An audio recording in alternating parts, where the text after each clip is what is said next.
Welcome to another episode of Monday Mojo.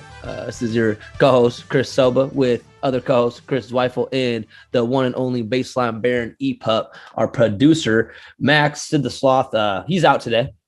Got some family happenings. They're getting together, so he's spending time with his mama. So we're gonna take the show. We're doing it without him. But yeah, kind of a bad week for Manners baseball. In one word, bad. Honestly, it felt worse than in our last 10 games. We're 4-6. It feels like worse than that, doesn't it? Yeah, just because on the road trip we had a +7 run differential. So, I mean, really? Yeah, on those 7 games, we were every game was a 1-run game. We'd lose we'd have the lead in the 6th inning. I guess we should start with the Rays series because that went pretty well. We were talking about this. I said, if we go 2-5 on this 7-game on this week, if we go 2-5 against the Rays and the Yankees, we're kind of out of it. Well, we didn't go 2-5, but we went 3-4, and it started off really well, and then we lose 4 in a row and then find a way to win today's game. So I think it does feel a little bit worse than probably how it was, but still, I mean, dropping those games to the Yankees, sliding back like we did. I mean, we've won 3 road games in the last 5 years in New York. Did you know that? No. They just kill us, man. They just crush us in Yankee Stadium. They beat us when they came to T-Mobile too. So yeah, we salvaged that series as well by not getting swept in the final game. Yeah, I mean, salvaging a 3-game series is one thing, but almost getting swept in a 4-game still doesn't feel good. I mean, and you look at the numbers. Our starting pitchers, they didn't go deep into the game, but they all did pretty well. Anderson, 5 innings pitched, 5 hits, 2 runs. Marco goes the next day, 6.2. He had a nice outing. Dude, Marco looked good. He looked like 2019 Marco. Yeah, and he's been his last 3 starts have been pretty good. He had 3 hits, 0 earned runs. Flexing in that game, man, he looked awesome, and then he just hit a wall. And friggin' Andrew Heaney, man, that guy sucks. He is not a good pitcher. And we lose to him, and then Kikuchi did great today. Happy we got the win. But, I mean, it's just we didn't take advantage of these no-name pitchers. They were running like a bullpen guy out there on every start against us, and we just couldn't do anything. It was like our at-bats were still, making the pitchers work, controlling the zone, but just weak contract. No one could drive a ball into the gap. It was frustrating. Those games they lost, it wasn't like they got smacked or anything like that. They were right in that game. They had the lead pretty much going into the late innings, and like Diego Castillo blew that great game for Marco, unfortunately. And I just like the way they were able to stay competitive, but at the same point, the bullpen just has to get the job done, and they have to close it out. They just can't, fall like this, and it's unfortunate, and it's going to be But, now they got a huge series with the Blue Jays coming up. So hopefully, and we're at home too. So, but man, is it going to be a home game though? Is it going to be a home game? Well, I'm curious. No. Are there border restrictions with COVID right now? Yeah, there's border restrictions right now. Very nice. Wow. Very nice. For all y'all M's We're not going to see them infiltrate our stadium quite like they do, but I'm sure all of you fans are well aware of what happens when Toronto plays in Seattle. It is definitely a Toronto Blue Jays home game. And I think the PA system even plays O Canada for him. I'm like, dude, come on. Like, you can't be buying into the Blue Jays fans taking over. They love it. Like, if I was a Blue Jays fan, there's nothing more I would love than being able to go to a different park and absolutely overrun it as the away team. I mean, that would be fun, but as obviously us Mets fans, we hate it. But that's going to be a huge series. It's going to be a huge series. I mean, real quick though, on the Yankees still, like not to complain too much, but I feel like, just how the Yankees beat us on us every year. It almost has to be mental. Like, are we just mental midgets when we play the Yankees? Like, everybody is. And when it's something about just the pinstripes, the history of the Yankees, their fan base. Their fan base, and you're all the way across the to the other end of the country, and you're it's a packed stadium, and they got these big sluggers up there, and you only have a 1-run lead in the 8th. It's like, oh crap, don't blow this, and then we blew it every game. Yeah, we did. We blew it every game. It's like it's tough because I was like, I found myself thinking, and I was like, if we had Kendall Graveman, I know for a fact he would. I don't know for a fact, but it's most likely he wouldn't have blown those saves. He would have helped us stay in the game at least. But at the exact same time, while I had those thoughts, I was like, well, for one of those games, actually, probably for a couple of them, Abraham Toro was the guy that kept us in the games, and so it's kind of like, shoot, pick your poison. Which one are you? It's a tough argument. I was like, I kind of having with myself, but our bullpen it's been the Achilles heel ever since the trade deadline, honestly. And I don't know if it's something mental with the clubhouse. I hope that they can get over it and realize that I'm sure they have. It's almost like everybody has realized at this point that trade worked out very well for us. And Abraham Toro is going to be a beast. Yeah, I think he definitely will. He's been better than expected. No one could have assumed that he was going to come over and hit 440 and 3 home runs and 9 RBIs. I think so far he has. You might have the exact numbers. It's somewhere around there. So I'm not. Well, when we traded for him, I know his batting average was at a 214, and right now it's at a 272. So he's gone up. That's crazy. That's a skyrocket in what has it been? 10 games, something like that. Yeah, and Scott Service was also talking about when he's filling out the lineup card that he has so much versatility with Toro in there because he's a switch hitter. And so if you have 2 left-handed bats in a row, because he was saying he sets up the lineup card looking at the other team's starting pitcher that day. So a lot of times he's putting Toro in the leadoff spot because he can switch hit, and then it can break up the monotony of the 2 left-handed hitters, and then Toro can bat right. And then you also have at the bottom of the lineup Cal Raleigh, who switch hits. So Toro's he's played great defense too. You see he's looked good. Yes, where he flipped it.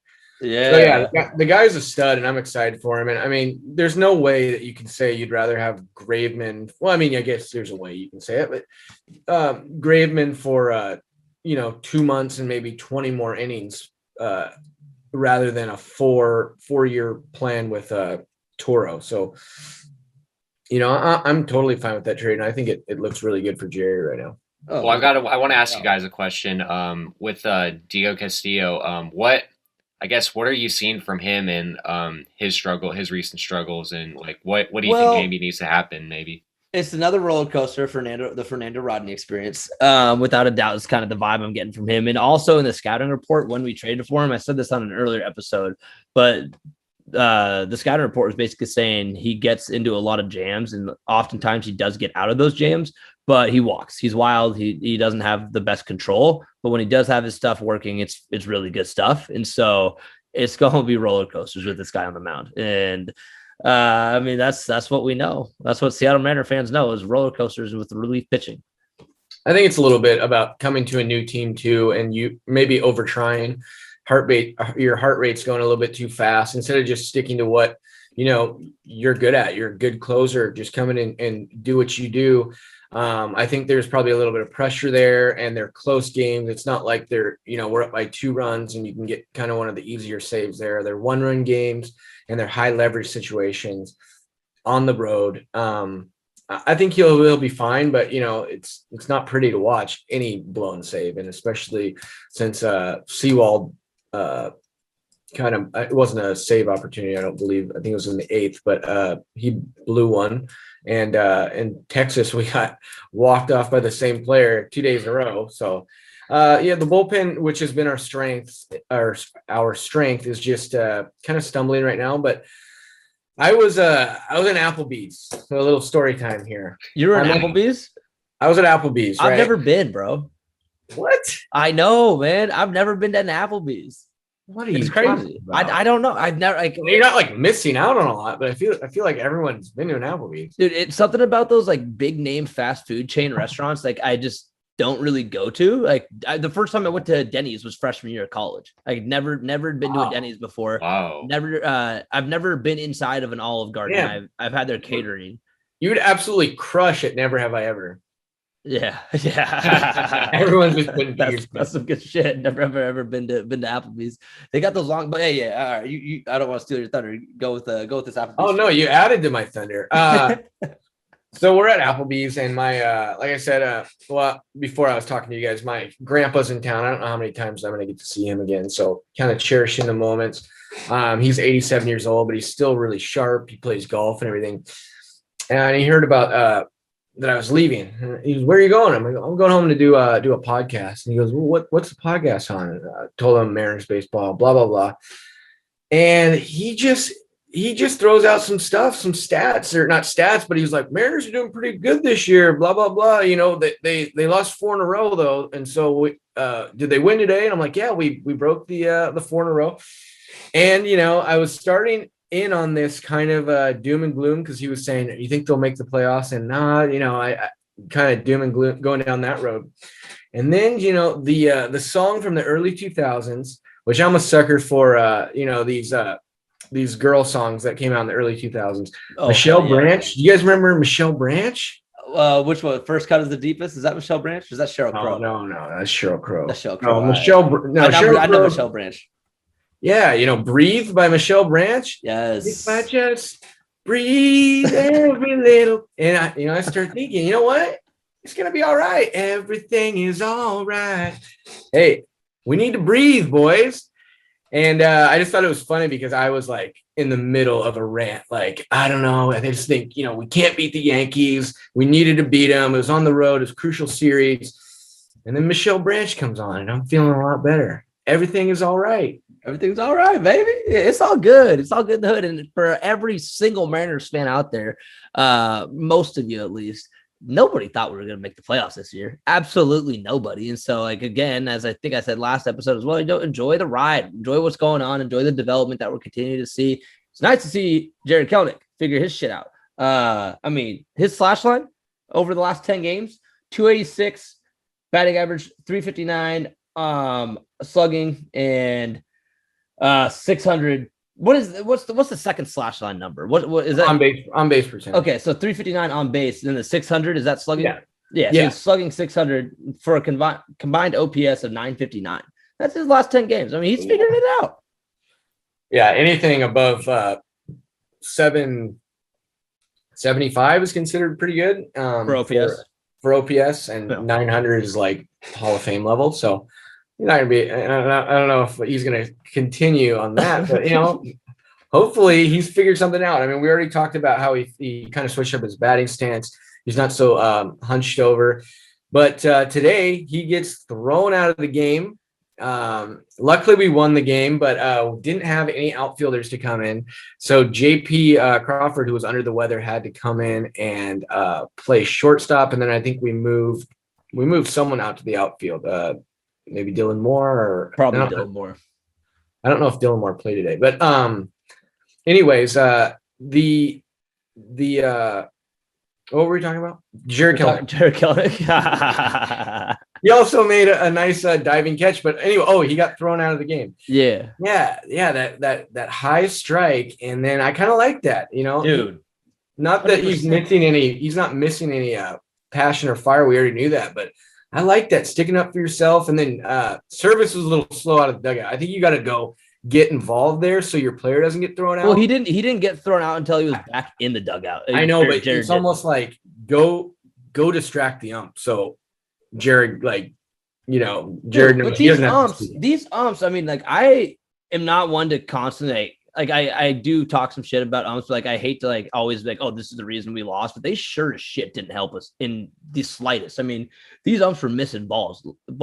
They were calling strikes, balls, and ball strikes left and right. It's like, dude, you guys are doing such a phenomenal job at making sure or increasing the odds of your jobs continuing to stay around as a home plate umpire. Like robo umps, like, I don't know, man. Like I'm getting to it. They're swaying me. They're swaying me towards robo umps. These guys they're getting paid at least anywhere between 130,000 a year to like 400,000 a year. These umps. and they're not doing their job correctly. It just blows my mind that the MLB is like isn't enforcing it in the slightest.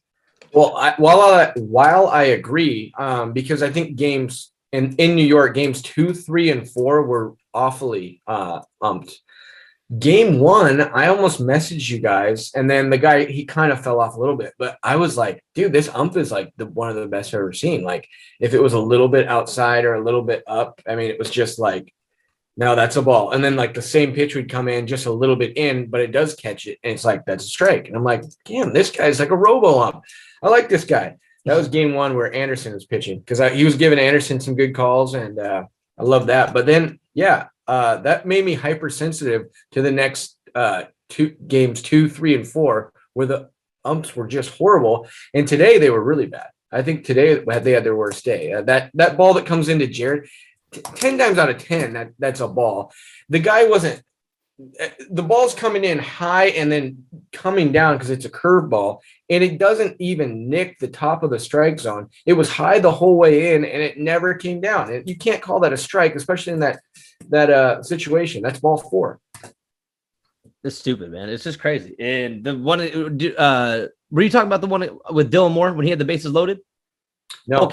Full count, bases loaded. No. And I know what you're talking about. Yeah, the ball, it was well outside the zone, and he calls him out looking. And I'm like, man, we got bases juiced, and you're missing calls in that point in the game. Like, you're already playing a tough team. You don't want to be playing the umps too. No, and I'm not sitting over here asking for favors, right? I'm just asking them to do their job correctly, and that's not too much to ask. That's just it's actually exactly blows my mind. But in a little other news, Ramon Laureano, guy's getting he got busted for PEDs, center fielder for the Oakland A's. He got, what was it, Nandrolone, whatever the heck that is. Some testosterone. Don't try to pronounce it.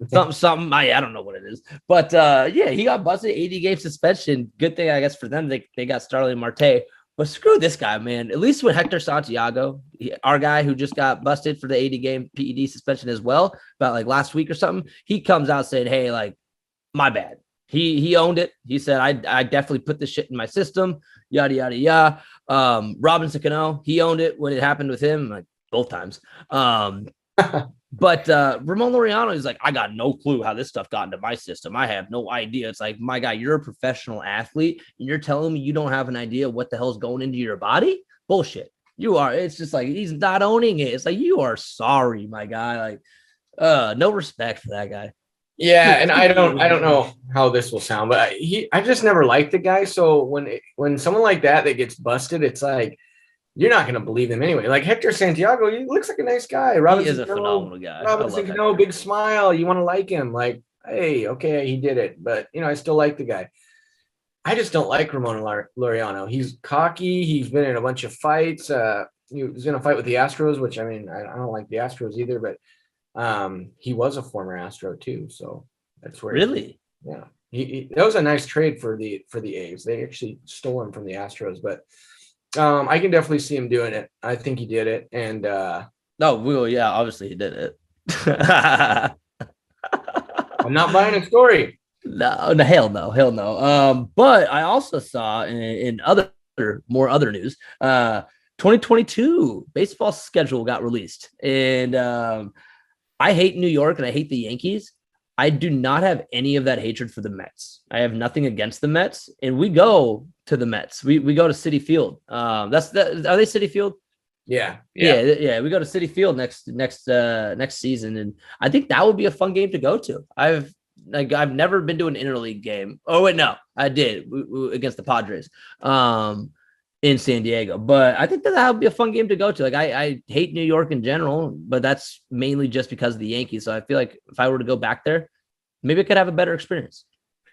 It's Citi Field. It's not in Manhattan. I think it's outside the city. It's like maybe 25 miles out, and like we can look that up. But it's in some town you haven't heard of. But that would be an interesting series. The Mets, they're an interesting team. They made all those deals at the deadline to go get Javi Baez to try to stay in there. They had the lead in the division before the trade deadline, and now they've lost 4 in a row. The Phillies have won like 8 in a row. Phillies are going off. The Mets are probably going to miss the playoffs. It looks like DeGrom's not going to come back. And then they have the hardest schedule in the league going forward. They play the 13 games, I think, total against the Dodgers and the Giants. Oh, that Yeah. And then sucks. they play the Yankees, and then they also play the Red Sox. And I think the Red Sox are kind of hitting the shitter right now. Yeah, I think I told you guys the Rays were going to win that division. I'm Yeah. not saying you guys didn't believe me or anything, but I'm a it. big believer in the Rays, man. Yeah, they're good, but it's funny. I was after the series that we had against them, I was on Ray's Twitter, and they were all it's like, this is the one team we never want to see again. Like the Mariners got their number, man. We're like 18-6 against them since like 2016 or something like that. We beat them, man. I don't know what it is, but if we were to somehow make the playoffs and we had to play Tampa Bay, I would not be mad. I think I do know what it is. It's the fact that the Rays play they didn't play good defense against us down there, but they're generally a good defensive team, and they make teams uncomfortable because they pitch well. They get on base like we do. We play very similar games. Like they don't hit for extreme power, but like they can beat you in a lot of different ways. And we play like the same type of game. So it's like we're playing ourselves. You're playing yourself. And I mean, how many trades has Jerry done with the Rays? Like thousands, dude. If not, obviously not thousands, but it seems like so many. Yeah, they don't seem to go our way. I mean, Jake Fraley. Yeah, but I mean, not that I want Zunino back, but we traded for Malik Smith, which didn't work out. No. We gave them a pitcher, Yarbrough or something when he was a minor leaguer, and he's good for them. He's really good for them. The Rays, like you said, I would like to face them in the playoffs, but we got to get there first, boys. Yeah, we do got to get there first. We'll see how that goes. We don't play the Rays again. Dude, we got tons of games against the Astros left. Number against the A's. We don't have the toughest schedule coming up, but we don't have the easiest. So it's going to be interesting what happens with Toronto. That's going to be absolutely massive. We can't mess up again against Texas when we play them on this homestand. Yeah, I thought it was Texas next, right? Is it Texas next? And then I think it's Toronto and then Texas. No, August. No, it's Texas next for 3 Texas games, next. and then Toronto's 3 after that. So we got to sweep Texas, man. Like, yeah, it's hard in baseball to sweep any team, no matter if they're a bad team or not. But it's like you got to come back strong from that road trip. That specifically the Yankee series. I mean, like you got to come out and you got to sweep the Rangers. And then that Blue Jays series is crucial because they're ahead of you in the wild card. You got to at least take 2 or 3. Speaking of the schedule, what's important too is after the Blue Jays series, they play the Rangers again on the road. So, and that's a lot of ground to make up because then after that, they play the Astros and Athletics. So, I mean, if this is like the stretch you really want to get hot and take advantage of because, I mean, it's going to be a crucial point of the season these next few weeks. So, got to take care of business at home. Yeah, we got to. We're playing Texas Rangers a lot then in the very near future then, huh? Yep. Yeah, that's probably why our schedule was so hard earlier in the year because we didn't get to play them very much, and now it's easy because we're going to play them a lot. But I remember we didn't play the A's until like a month and a half into the season, or like 2 months into the season. I was like, this is crazy. Yeah, I would have liked to play them when they were scuffling out of the gate. Then they lose like 9 in a row. Yeah, dude, they were like 0-9 or like 0-10 maybe even. They did not start hot, but obviously they're a good baseball team. I got nothing. Like I was in a group chat with some of my buddies. We were just like talking about like the teams that we hate the most. One of my buddies, Garrett, he said that he hates the A's the most, and I was like, I can see like why, just because they're annoying and they're like always around. But like honestly, I don't have any major hatred towards the A's, if I'm being honest. I like the A's. I mean, it's tough as a Mariners fan because, like, right now I don't. Right? Yeah, they're in our way. But like usually, when we're out of the race during the year, I'm rooting for them to beat up on the Astros if they can catch the Astros. If they're in the playoffs in a wild card game, I'm usually rooting for them. And we just talked about the Rays. The Rays are kind of the same thing. I like those small market teams. I don't like the Yankees and the Red Sox and the Blue Jays irritate me. But yeah, I like the Rays and the Athletics, but not right now. they're standing in our way, and we need to get to the playoffs. Yeah. What do you think? You think we're making it this year? You think we have any shot?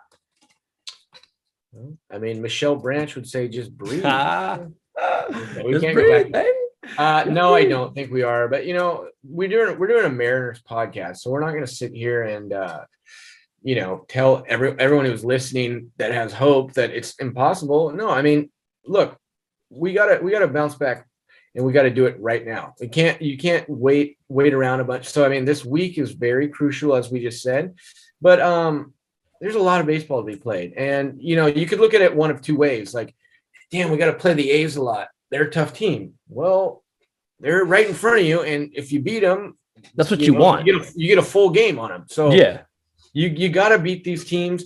Why are you scared to play teams you're going to see in the playoffs anyways? I mean, we need to challenge ourselves and go out there and steal some games from these guys that are directly in front of us. And the good news is Mr. DePoto came out saying he expects Kyle Lewis to be back by the end of the month. And I'm curious. We got Mitch Haniger. We got Jared Kelenic. And then does Jared go to left? Kyle goes to center? Or does Kyle go to left? Like, I don't know, I don't know about his legs and how good they are. I mean, like, especially like long term. Like, I think Joe Doyle was telling us, he's like, do we see Kyle Lewis being an everyday center fielder? It's like, I don't know. Like, I'm curious to where we're going to be putting him into the lineup and what Scott's going to do there. I got ants right now, man. They're crawling all over my wall. Damn it. I hate ants. They're like, this is like all over my desk right now. It's disgusting. I hate it. I don't know what to do. Oh, you're leaving food out, I guess. No, I'm not. I'm not leaving. There's no food. Maybe I left the window open. I don't know. Well, yeah, you don't know how you came in last night, so you probably did leave. I crashed through the window. That's how I came in last night. As far as Cal Lewis goes, I don't know. You would think that if they're bringing him back, that they have to feel pretty good about that knee. So you're not bringing him back at 85, 90%. You're bringing him back because he's fully healthy, and if he's fully healthy, he's our center fielder, and Jared's playing left. With the lineup, though, do you start to see Mitch DH a lot, or are we just going to do a rotating outfield? Because I like Fraley. Fraley came back, and we need him to kind of get going again, because he embodies our team. He plays good defense, he runs the bases, and his eye is phenomenal. Like, that's what the Mariners do. Light hitting team that was frustrating as hell, or frustrates the other pitcher and plays good defense. Like, he's an embodiment of the Mariners. Jake Bauers needs to go. He needs to go down. Jake Fraley reminded you of Jake Bauers. yeah. He needs to go down. Jose Marmoleos needs to come back up. He's been going absolutely off down in AAA. He got like AAA Player of the Month, I think, or something like that. Player of the Week, or maybe. But Jake Bauers sucks. He sucks. I don't think he has any options left, but I would be fine DFAing. Yeah, DFA him, or so. Can't they send him down to AAA? Well, you can DFA him, and then for 10 days, if he doesn't get picked up or something. If he doesn't get claimed, then we can send him down. I say we do it. He just doesn't. He doesn't do anything for us. Did I miss what happened to Shed Long? Is he still on the team? He's I think he's on the IL. Yeah, he's injured. All right. Yeah. I haven't seen him, and I was just thinking, is Toro just tearing it up so much, and like Fraley's back, so he's just not playing? But either that or he's back in AAA. I don't really see a role for Bauers right now. Light hitting guy that can play a little bit of first and like left field, but I mean, our outfield is clicking right now. You want to see Jared in there every day, getting those at bats, and then Ty France is your first baseman. I mean, he's been, like we were talking about, we were worried about his defense at first. Yeah, dude. I haven't seen him make a bad play over there yet. I mean, I haven't seen him make any spectacular plays, but he made a mental error in the game against the Yankees when he got it was a sharp liner hit right at first base. He tagged first base, and then the runner at third, he went for the runner at second to get the double play, which ended up getting it, but that allowed the runner at third to score. And so what he should have done is tag the first base and then just thrown it to home. Worry about that runner. Do not let him score. That ended up being the game-winning run. Or if you throw to second first and get the force out, and then they throw back to first. Both of those are force outs. So Yeah. the run, it doesn't matter how long it takes that to happen, or if the run scores, it'll count. But if you tag the base first, Then you have to tag the guy second, and it's a rundown, which is what they did. Smartly done. Yeah, I mean that's a mental error, but it's also a play that I don't think we'll see. I don't think we'll see that play again all year. So it's just kind of a weird situation. And he's a pro. You should probably know the situation there. Yeah. He did look at the runner going home, and he kind of froze. And he would have been out by 10 feet at least if he would have just made the decision. Quick throw to home, you got him. Instead, I think he just kind of didn't know what was going on, and he threw to second. So besides that, though, I mean, he can hit. I don't know why Max was so down on him. Yeah, dude, what the hell was that? Ever since he said that, he's been hitting. He doesn't have like his power number. I'm kind of surprised he only has 11 home runs, but he's been hitting for average for sure. And then as we were saying, his defense has been just fine. So he's a plus first base defender, I guess. Well, yeah, I mean, he is. He was a third baseman. Now he's a first baseman. So I guess we just weren't comfortable saying that about him because he's moving to a new position, but he definitely looks comfortable over there. Oh, without a doubt. I also have been meaning to bring this up on a number of shows. I just keep forgetting, but I'm now not forgetting. Second episode we ever did, I said that I had found a Sandlot 3, a third Sandlot that was created. And I said that I was going to watch it, and I hadn't watched it. And then like last week or 2 weeks ago, whenever it was, I watched it. I watched Sandlot 3, and nothing will ever even come close to Sandlot 1. Sandlot 2 absolutely stunk. It was just stupid, disgusting, awfully done. And I had such little expectations for Sandlot 3. I will say, though, that the Sandlot 3 is better than Sandlot 2. It has Benny the Jet. It's got squints in it. And it's this guy like is in the majors playing for the Dodgers, and he gets beamed in the head, and he ends up getting knocked out in time traveling back to when he was a younger kid, and basically has to reevaluate his life because he was an asshole in the major leagues and all about the fame and the dough and the cheddar and whatnot. So he basically has to redo his childhood and be a better man. I guess that's the gist of it. But it was better. It was better than the Sandlot 2. If you want to watch it, sure, check it out. I'm not going to recommend it, but I just wanted to put some 2 cents in on that.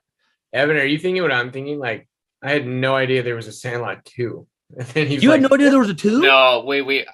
Yeah, I remember there was a Sandlot. It was weird for Sandlot 2 because they didn't even like talk about Benny the Jet Rodriguez. It was like a totally different cast, and it had like but if Chris, I'm curious, for Sandlot 3, you're talking about that major leaguer having to reevaluate his like childhood.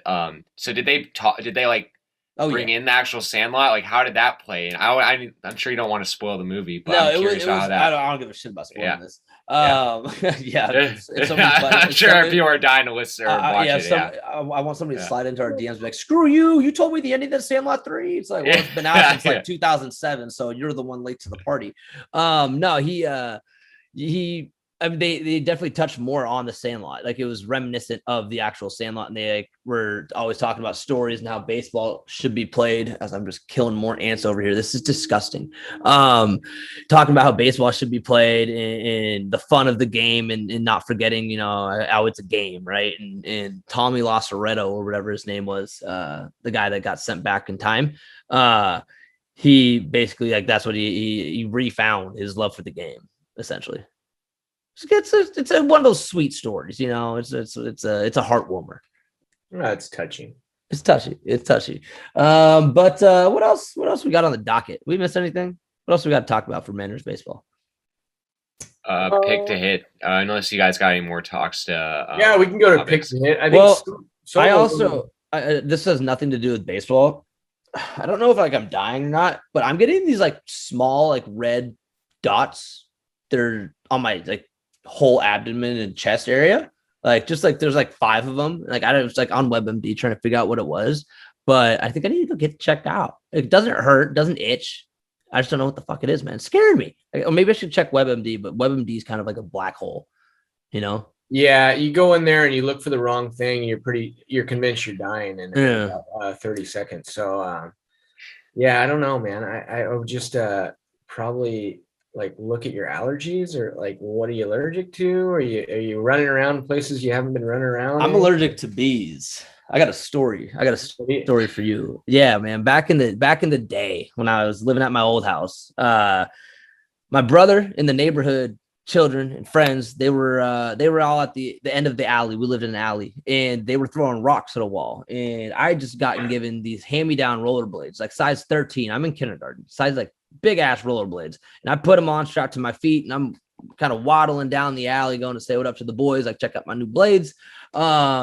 And all of a sudden, a swarm of bees, an entire beehive attacks me, and I'm getting just murdered by these bees. I'm on the ground crying, and in my roller skates, I can't move.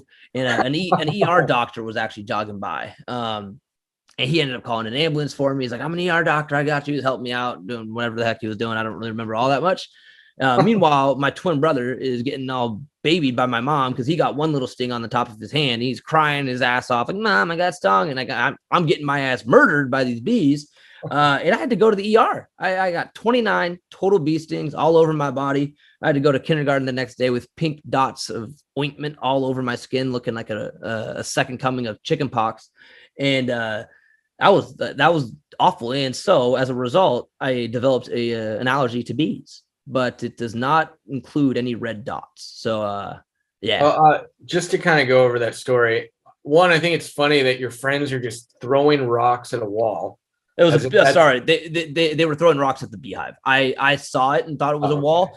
It ended up being that they were fucking around with the beehive. You guys are idiots. Yeah. Okay. And then secondly, I love that you have rollerblades on, and so you're probably falling down at this point, and you can't get up, and the rollerblades aren't helping, and you're kind of just stuck to take as many stings as the bees want. I was screwed. Yeah. I had no escape route. They had those bees had their way with me. It was I even got stung on the eyeball, man. I got stung like everywhere. It was awful. But yeah, now I'm allergic, but I don't know. So let's go to pick the hit. I don't want to think about my red dots and how I might be dying.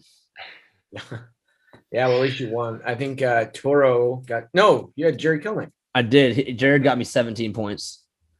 Yeah, and I think Evan, do you know what you had?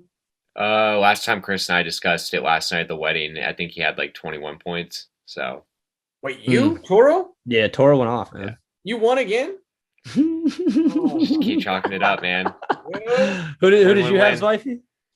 I had Mitch. I think he did all right. He had Mitch almost had a grand slam. I think it was game 3. Yeah. And just went to the warning track and Stan made a nice catch, but I'm like, it wasn't even nice. It was just he just missed a homer, just missed. Yeah, but I'm saying that would have maybe put you over. That would have really helped you, Zweifel, if that would have laid. That would have helped the ball club. Yeah, that would have helped. We probably would have won the game. Yeah. So as much as I'm loving that Evan's caring about how it would have helped you, it would have helped the ball club a little bit more.